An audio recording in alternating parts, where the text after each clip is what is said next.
likes to dive on me. See if I can get him to do it. Here he comes.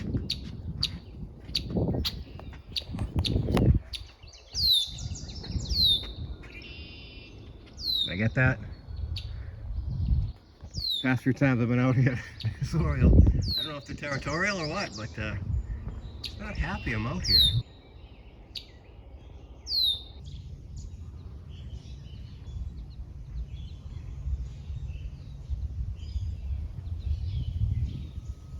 Oh, you're back. I'm very excited you are. I was wondering when you were gonna get here. Squats. Go do them. Welcome to part 2 on our old Mercedes here. Before we dive head first into today's video, I'd like to give a very special thanks to a Mr. Cesar Perez. He watched the first episode and reached out to me and let me know he has 20 years experience on these vehicles and gave me some very, very useful information. First one being, only 700 of these cars were produced and shipped to the United States. That's one. Number 2, unbeknownst to me and probably many of you, this is a 1993 Mercedes 190 LE. Luxury edition. So that's pretty cool that we have kind of a rare model here. He also let me know about the 190 badge on the trunk lid that we talked about in the first video. They didn't come with one. When they shipped them here, there was no such thing, and that's just the way it is. He also let me know that the wire block under the hood is part of the AC. Not super important, but should be replaced. And lastly, he also let me know if I had any more questions to feel free to reach out.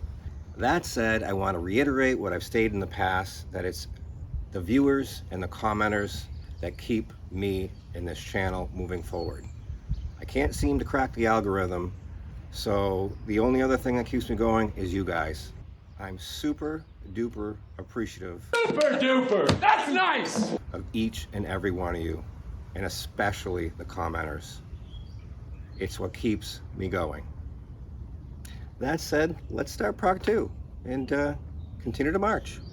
We've talked about my 2 brain cells in the past, and this morning they're working together because I thought before we peel these tires off to check out the brakes, we might as well do a front end inspection. If memory serves me right, which is not too often, What a surprise. I believe the McPherson style strut is the strut that you let the suspension hang to check on ball joints, and the rest you compress the suspension. I have no idea what this setup is. It's a coil spring with what just looks like a shock that goes up to a shock tower. So we're just gonna let it hang, and I'm pretty sure if this, this ball joint's wiped out, we'll be able to feel it. No side-to-side tie rod slop. Can hear that? That is a tiny bit of wheel bearing play, which is somewhat normal. I would say that's acceptable. It's not excessive, it's just tiniest bit of play in the wheel bearing. Ball joint. The old bar here. Nothing. You can feel the wheel bearing, but no ball joint play. So, driver's side, nice and tight. Let's go check out passenger side. Side to side, I might feel a little something. Oh, that just could be wheel bearing. Same exact amount of play in the wheel bearing. Ball joint, nothing. Again, you can just feel the wheel bearing. No ball joint play. That's fantastic news. All right, let's get to peeling these tires off and see what's underneath.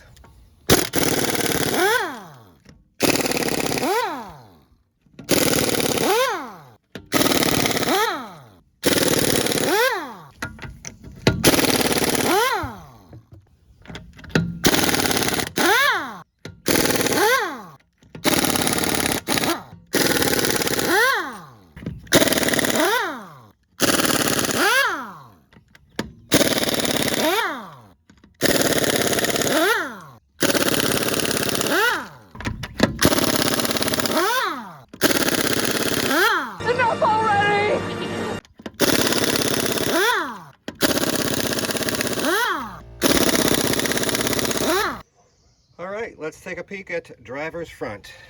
As you can see from the rotor, it's pretty well ridged up. It's got a sensor to tell you when the brake shoes are down. And if you look in there, definitely pretty worn. I'm going to say 60% worn on that outside pad. And probably about the same on the inside pad. Brake hose isn't the worst thing I've ever seen. And these brake lines are coated, which is fantastic, so those are still intact. Passenger side, kind of the same deal. It's like the car sat for a couple years. Go figure. Outside pad or outboard pad, about the same amount of wear. Inside or inboard pad, same thing. Bleeder's seen better days. Brake hose, not the worst thing I've ever seen. That's passenger front. Let's go to passenger rear. Same exact thing with this rotor. You can see not a lot of contact patch there, just two little strips. So something's going on back here. Inside pad, or I mean outboard pad, kind of hard to see. About the same amount that's on the front pads or on the rear pads. Brake hose, not good. It has grenaded, so to speak. Rear brake line, same thing. It's rust grenaded, and you can see there is not much left there, so that is going to need some replacing. That looks like fun. That goes back in there somewhere. All right, well, this is why we do this, to visually inspect and I guess continue that parts list. Look at the bleeder. Look at that. Same thing, just, well, where the cap was, it's nice, but yeah, you know. All right, let's go look at driver's rear. Driver's rear, same thing. Not a lot of contact was made on the ride home. So we could have collapsed hoses.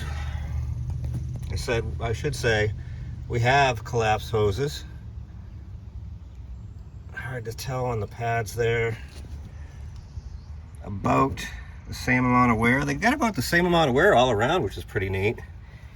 Brake hose, yeah, not much left. Not much brake line. Same thing. So we got to do rear brake lines, rear brake hoses. Judging by the way, well, we'll see when we get these apart, but it's probably gonna have to be the whole works. Calipers, hoses, lines, rotors. Oh, let's see this brake bleeder. Not bad, that one's in a lot better shape for some reason. All right, let's start pulling these brakes apart, see what's going on. It's gonna be a great day. I'm 2 for 2 with the brain cell thing. See how full that master is? If we go pushing caliper pistons back, you know exactly what's gonna happen. So, got the old school turkey baster out, and we're just gonna, oh, there's a screen in there, so we'll have to remove that. We're just gonna suck some fluid out of here so we don't end up pushing it out and making a mess everywhere. We'll start with the rears because they're in worse shape and probably a little harder to get to. As you can see, or maybe you can see, I'll try to get you in here ish, trying. You can see the bolt there. You can see how shallow the head is, which I don't love, but this caliper is a one-piece design, meaning the caliper bracket and caliper itself have been integrated. And before we remove the caliper, You can see here, there's 2 pins that hold the brake pads in and are held down by a spring under tension. Well, we're going to remove said pins because it's going to be easier with it on the car rather than not. I'm actually just using a nail set, if you can see that, and a hammer, and we're just going to see if I can drive these pins out.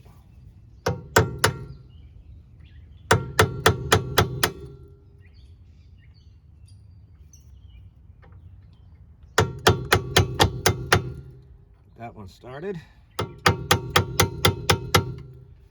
That one moved.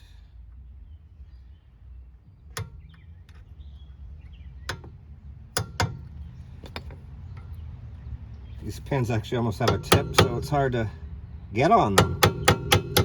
There it goes. There she blows.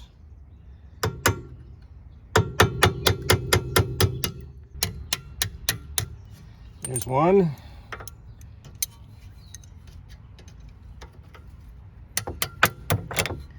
Two. This retainer clip should pop right out, just like that. Caliper bolts will do anything. That one was not that tight at all. That one, much tighter. But not awful. Oh, that came off, and there's one caliper removed. Here's your outboard pad. Pretty well glazed over, but we could clean that up and potentially reuse it. Probably not. Ooh, the inboard pad's pretty stuck. Very stuck.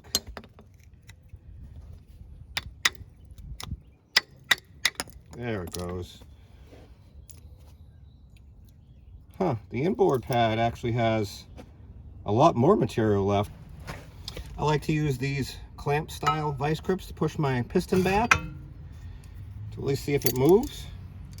Hopefully I'm getting in the shot. I'm not holding the camera, so I don't know what's going on, but hopefully you can see that. Oh, it's dual piston. I didn't even notice. It's double piston.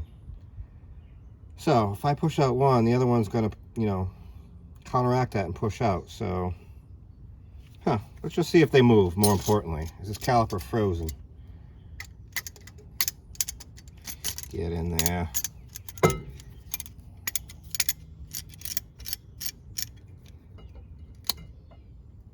That one moved. The other one moved? Can't tell. That one moved in really easy. That one's in all the way. Let's see if the other one moves. Uh-oh. Now we just figured out why. Oh no, it just went in. It just moved. Okay. I was going to say we could have figured out our wear, because if that other piston was frozen, that would make sense why the outboard pad was more worn, but that just went in no problem at all. All right. Well, technically at this point I would call the caliper still good if we can get the hose removed. I just noticed the rotor's held on with a bolt. These are typically not your friend.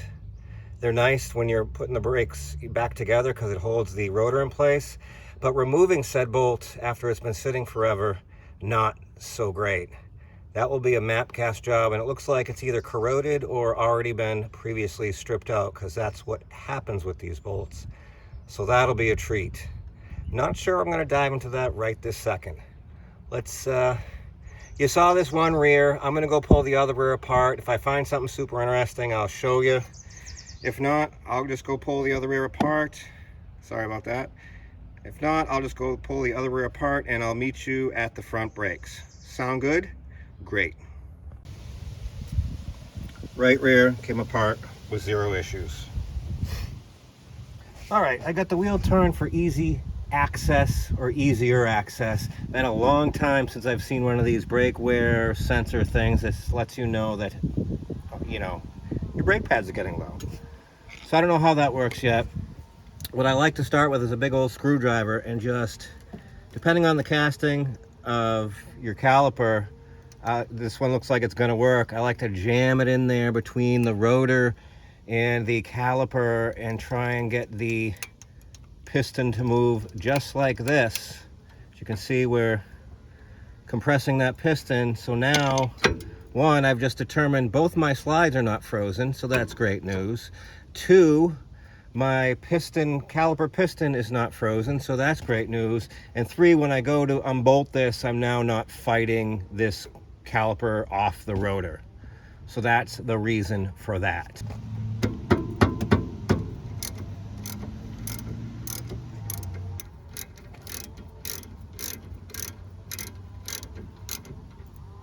So you can see on the bottom one, the bolt has separated from the slide, which is good.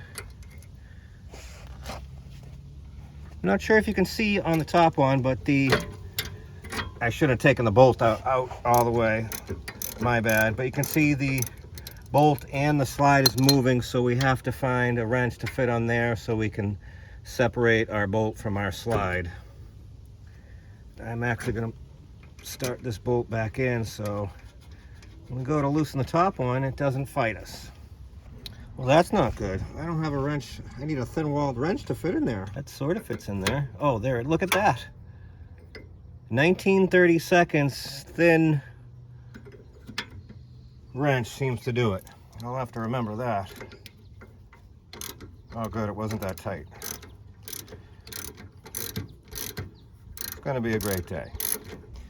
And because I already pushed my caliper back, this should just slide right off. No problems at all.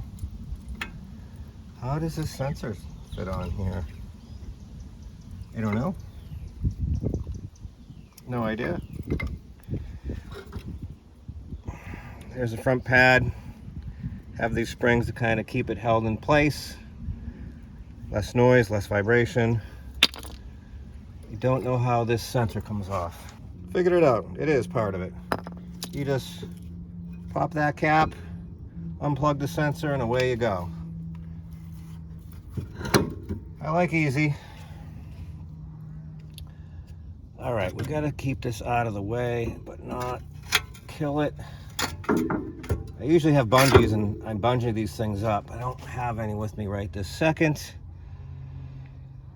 And I suppose we can try and remove this caliper bracket. I should probably go to 1/2-inch drive because these are usually pretty tight. Oh yeah. And go get a bigger setup here. All right, let's see if we can a little more leverage. Yep.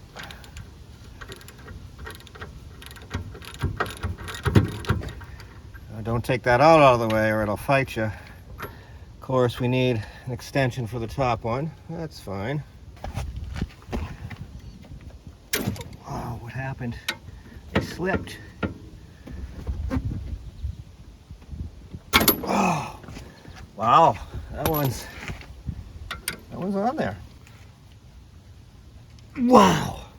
Don't blow a gasket! All right. Need more leverage. All right, we got the old lever bar that I've had for probably as long as the jack stands I showed you.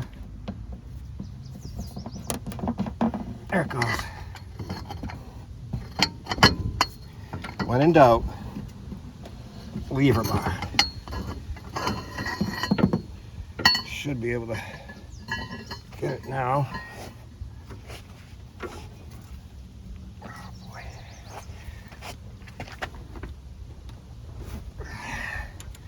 There she goes. You stubborn asshole!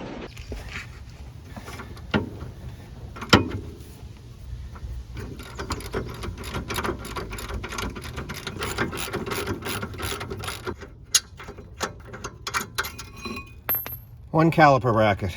Slides still good. Caliper still good. Don't know if the hose is still good. I don't see a lot of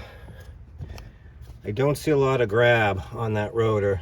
Again, the rotor has the set screw or lockdown screw, or I don't know what you call it. Call it a rotor bolt.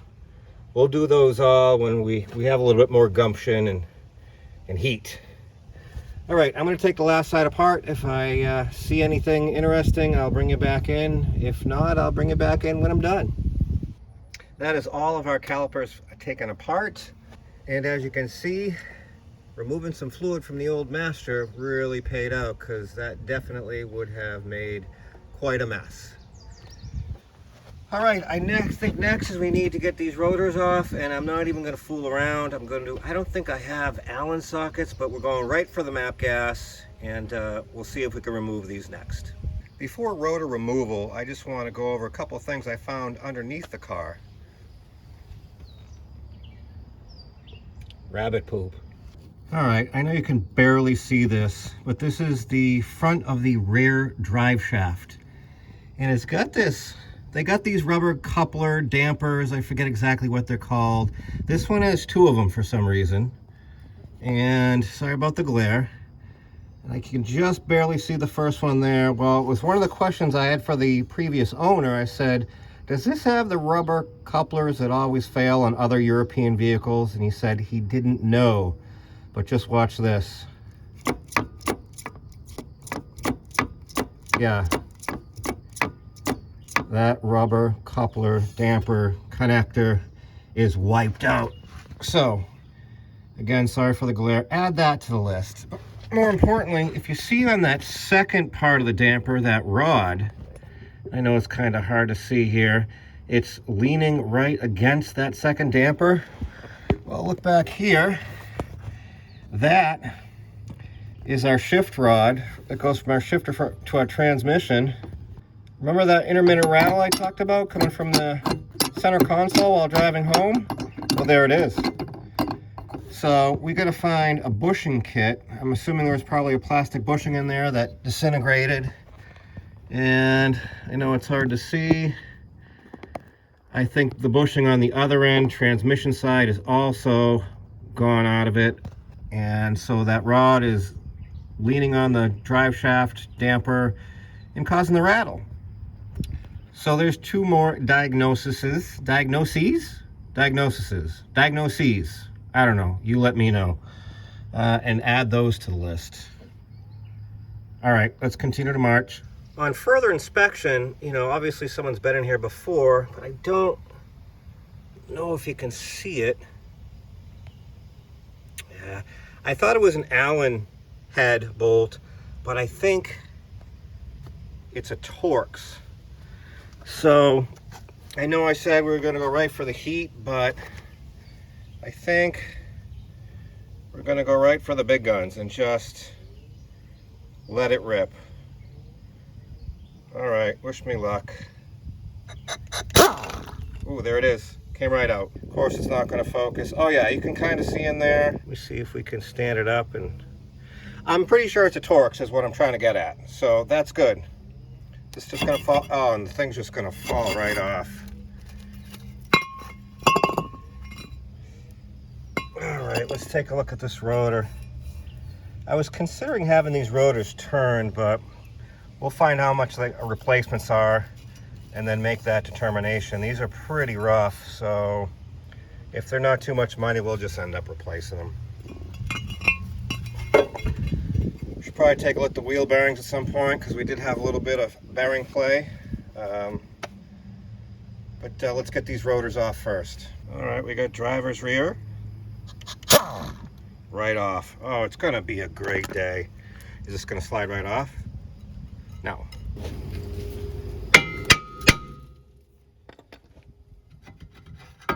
No wooden block necessary. It's gonna be such a great day.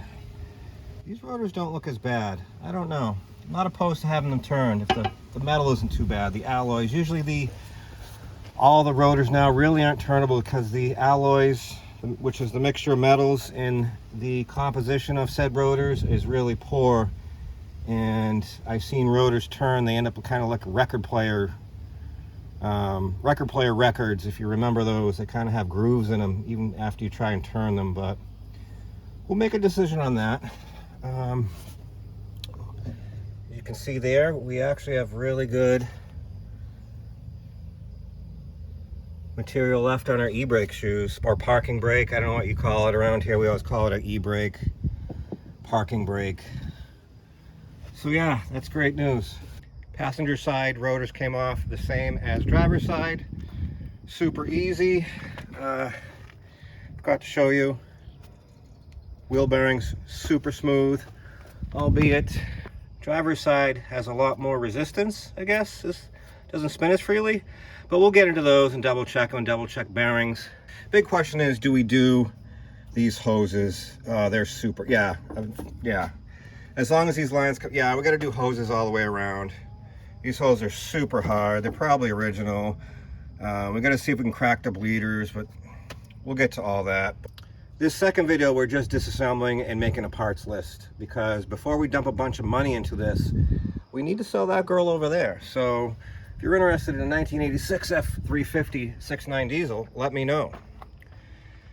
All right, next, what else do we need to diagnose? We need to open up this ginormous air filter housing and see what's underneath. I have no idea what's under there. I think it's a carburetor, but I'm not sure. And we got to check that out, because the day I purchased this thing, you know, I'm a nervous Nelly meeting a stranger. I'm not uber confident, whatever. I didn't, my two brain cells weren't clicking, and the vehicle had already been warmed up and driven around the block. I didn't even think about how this vehicle starts in the cold. And without getting into tell you, it's super hard starting. Extended crank, you got to pump the pedal a bunch of times, which leads me to believe it's a carburetor, but don't quote me on that.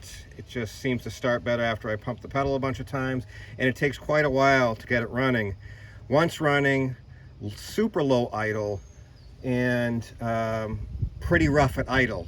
As soon as you get your foot in the gas and it kind of catches, super smooth. Like when we were on the highway, first video, amazingly quiet and smooth, but idle, super low idle, pretty rough.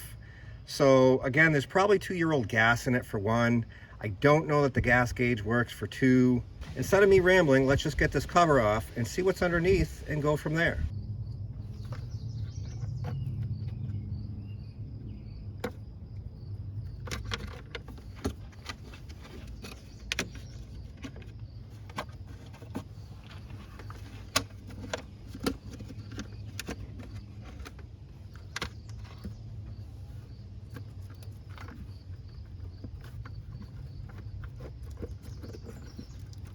Wow, that's on there.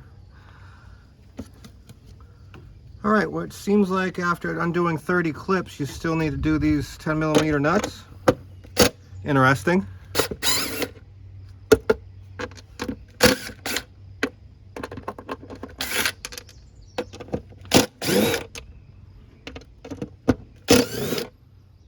What's behind door number 1?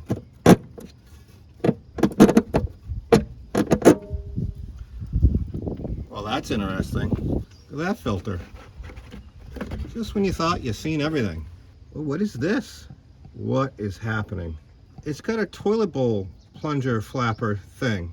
All right, let's see if we can pull this, holds this down. Got a nut over here. The nut on the side here, we're gonna have to get with a socket and ratchet. Oh, there's something back here. Can't see. All right, there's a nut right here. Just sneak our hand in here. Ooh, that's plastic. Very fragile plastic. Come on, man.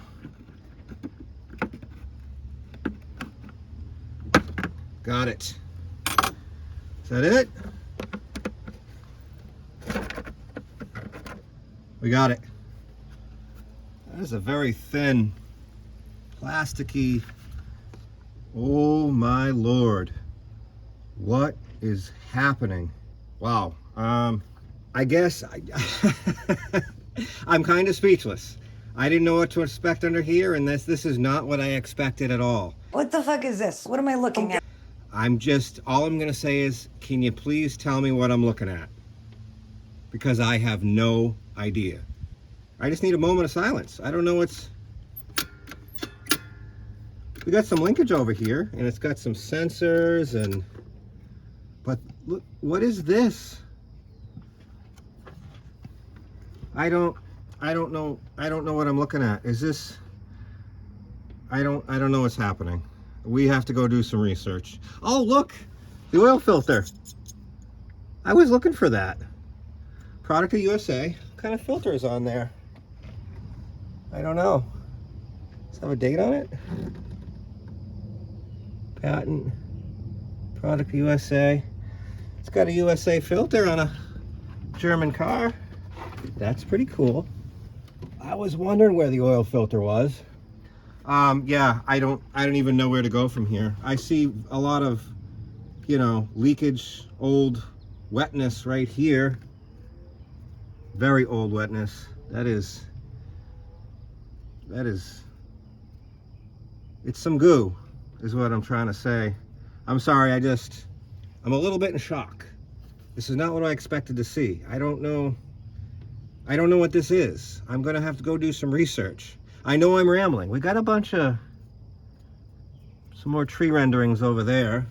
I am going to stop us here and go read on this. In my 30 seconds of research, this is a CIS or CISE fuel injection system, constant injection system. I think there's two variants, a K and a KE Jetronic, made by Bosch.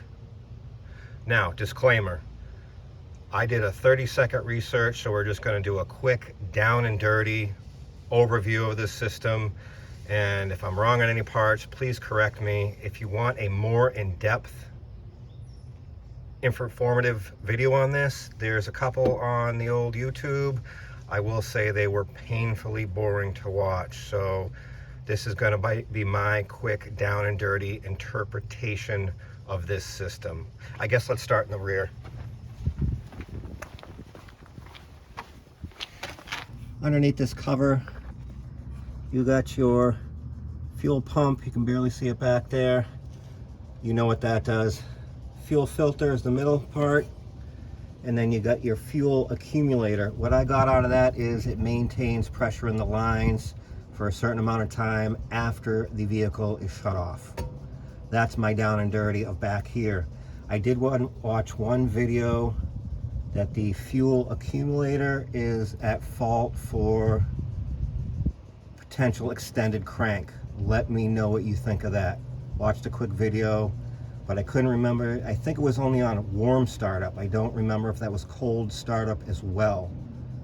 And everything looks pretty shiny new in there. So yeah, let's move forward. Again, I don't know if I showed fuel line brake lines heading up, but they're actually in good shape for being as old as they are. Little crust there, but nothing terrible.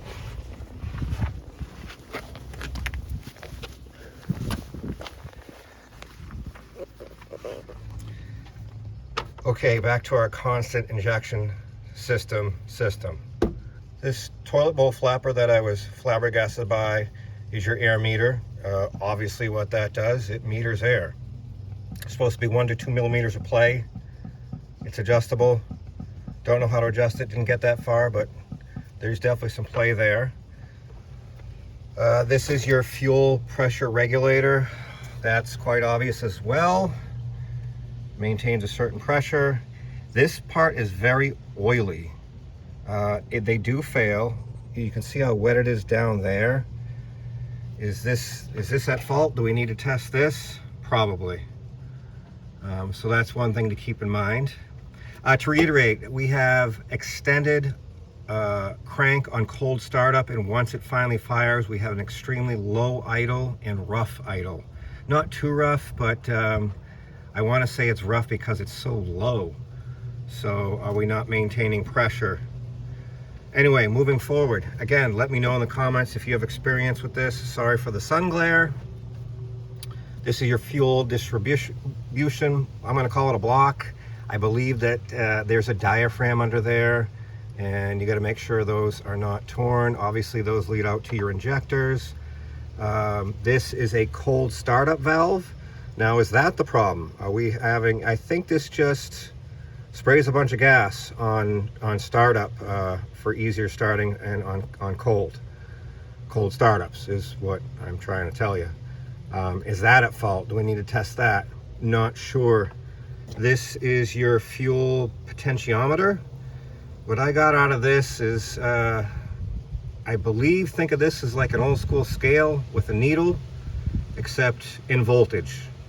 I think, you know, this works based on voltages, low volts to high volts. It then tells the computer where everything is. Basically, I'm going to say that's the brains. Is that like a mass airflow sensor? I'm not sure, but everyone's calling it a potentiometer.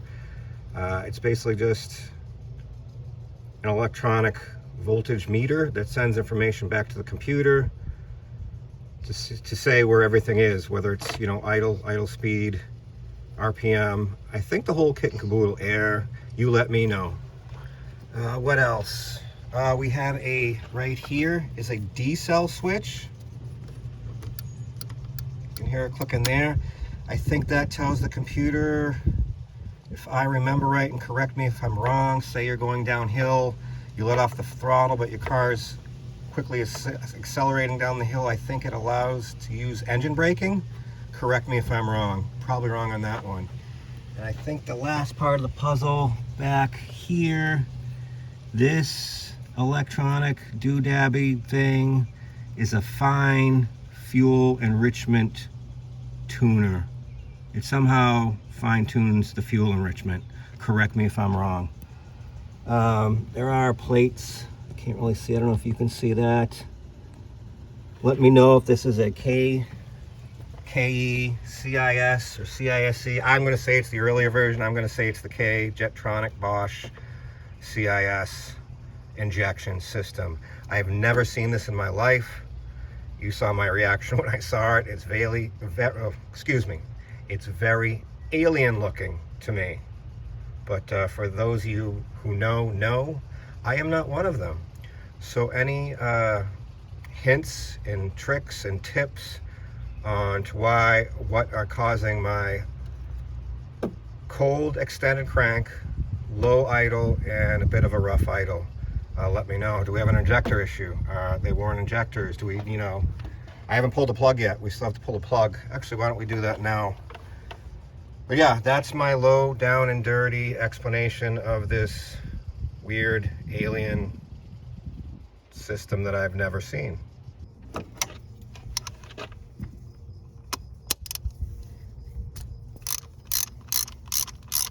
Not very tight at all. If that's a good thing or a bad thing. All right, we have, of course it's not going to focus. That's fine. I don't know what I just did. I pressed something. NGK TR5GP. Don't know if that's what's supposed to be in there. And it looks fairly new. Not a lot on there. I'd say it's running pretty good. You got a nice brown coloration on that side. Hold on, can you see it there? The goop is from what was around the plug.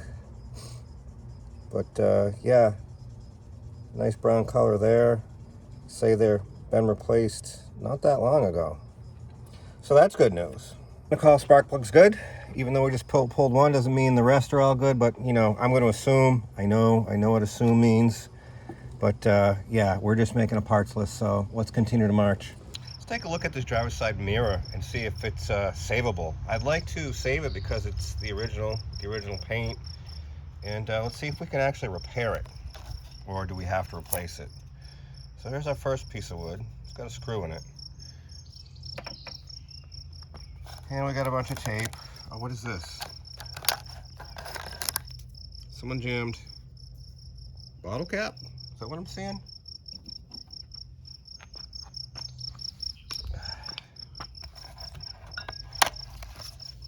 Yes, bottle cap. I don't know what part that was holding up. We got, peel this tape off.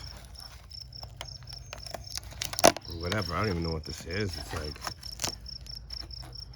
Fox seal. Could be Flex Seal. Feels like Flex Seal.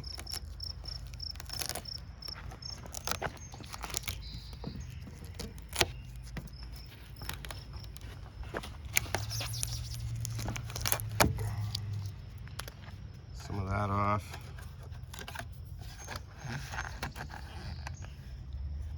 Some more wood in there. Yeah, there's definitely broken pieces down there. Of course, there we go. See, that's broken down there. But then I see that is some kind of pin or rivet. So I don't know how serviceable this is. We might have to replace it, but well, that gives us an idea what we're up against. To recap on the parts list, we need some rear brakes, 2 brake lines, 2 brake hoses, make a decision on rotors, whether we have them turned or buy new. We're on a $0 base budget, so probably have them turned. The fronts, I wasn't gonna do anything to, but those hoses really make me nervous, so I'll probably do hoses at the bare minimum, try to remove those bleeders. Obviously, we just discussed mirror, rear view mirror. We need a radiator, as previously discussed. Temp gauge doesn't work, so we'll see about doing a coolant temp sensor. I think that's it right there. As far as our idling, low and rough, I'm gonna leave this up to you guys. I know nothing about this crazy system. I'm still perplexed just by looking at it. Do we have a bad fuel accumulator? Do we have a bad, what is this again? Do we have a bad fuel pressure regulator? Awfully wet. Or do we have a bad cold startup valve? Or do we have all of the above? Let me know what your opinion is. Because based off all your opinions and what comments I get back, that's the direction we're headed in. As always, appreciate any and all tips, advice, help, because quite obviously, even most casual observer, I need it. We still haven't researched fog light lenses. Should probably do that. I think that was the better part of the list, but if I forgot something, you let me know. You want to see what's going on with these wheel bearings? Unfortunately, you're gonna have to wait till part 3. You selfish bastard! You selfish bastard! As always, thanks for watching. Hope to see you on the next one.